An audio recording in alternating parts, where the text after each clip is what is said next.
I'm sure you will have heard about the benefits of learning to be a calm parent, but why and how? In this video, I want to think about 3 whys and 3 hows.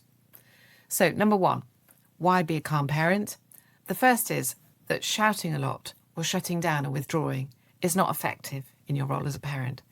So it can feel a relief, it can feel a release, but it won't actually get you to where you want to go.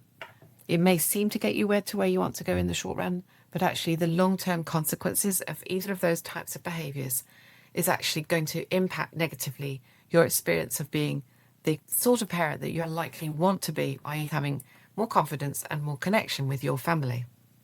So, number 2, you have a role in your child's brain development. So you're shouting or you're withdrawing and you're not being present for your children isn't neutral. It has an impact on the way that their brains develop. And there's decades of research to show that the impact of persistent shouting or the impact of persistent neglect and not responding to their needs can have a real impact.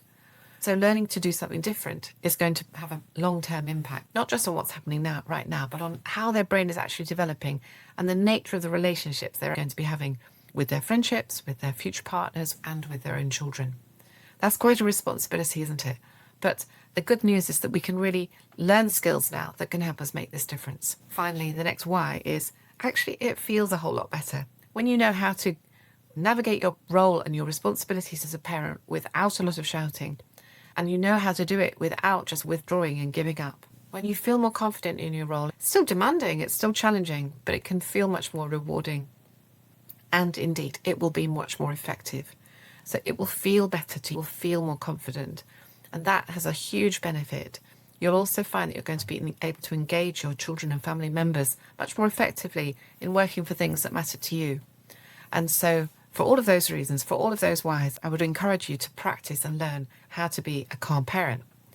Now, how do you do it? So that's often the next thing that people ask me. So I'm going to think of three reasons. The first is that just telling yourself to be calm generally isn't effective. We can all tell ourselves to be calm, and even though we know the theory, it's not that easy in practice.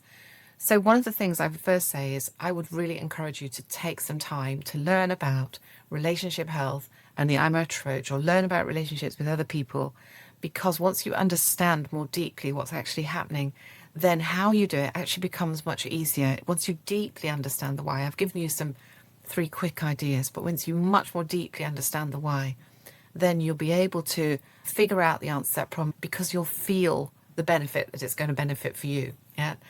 So take some time, first of all, to do some preparation. Take some time to step back and make it a priority to learn more so that you can enjoy your role.